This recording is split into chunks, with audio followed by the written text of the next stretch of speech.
Get ready to thrive loud with Lou Diamond. Hey, Thrive Loud listeners, Lou Diamond here. Welcome to another Thrive Loud mini-sode. Today's featured guest is Gavin Zuchlinski. This goes back to my original conversation with Gavin, the CEO and founder of Acuity Scheduling, where I asked Gavin, how does he incorporate competitors or the competition into the development and advancement of the products at Acuity? You're going to really love his answer in this mini-sode that we have titled Ignoring the Competition. Enjoy Gavin Zuchlinski on Thrive Loud. As the leader of the company, how are you using the outside competition as a way to build the future of what Acuity looks like?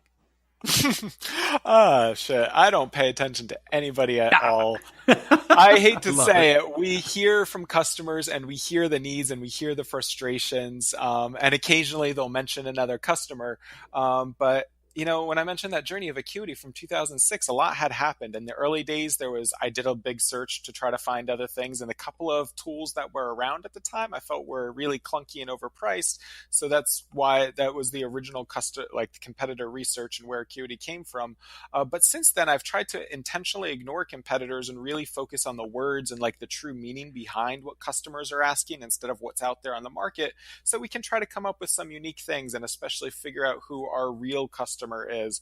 And I understand now there are a ton of other ones out there. We see it in our review sites and we see it all around, but throughout all of this, we've had competitors come and fall many, many times. I remember there was a time in, I think it was like 2011, 2012, there were a bunch of different competitors popping up that had gotten millions and millions in VC funding. And here I am sitting in at 8 p.m. after I get off of my day job on my laptop, you know, trying to answer some emails and coding some things. And I see news articles on TechCrunch about competitors getting millions of funding.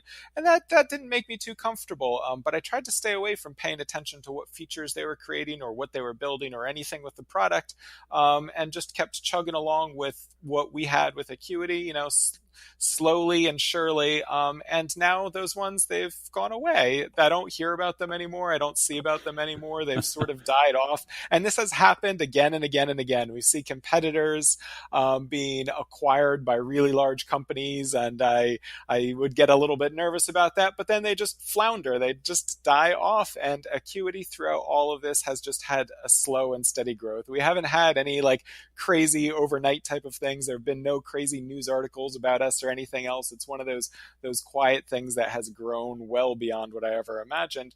But throughout all of that, just ignoring competitors. And I think that made me better. It never got me nervous. It never got me pushing myself too hard or anything. I really just like to be happy in the moment with what we're creating. And I did leave a job that I absolutely loved. And when I did that, I vowed to always enjoy Acuity just as much as I love that job. And to do that, I have to enjoy every single day. And, you know, trying to chase competitors around is not something enjoyable. And I don't think that it makes a great product either. So we focus much more on the customers than the competitors. You crushed that softball question out of the park, by the way. Well done, Gavin. For those that thrive loudly, and that's the unique component of what you do. And that's what makes the company so great. And focusing on your customers is just spectacular. You've been listening to Thrive Loud with your host, Lou Diamond.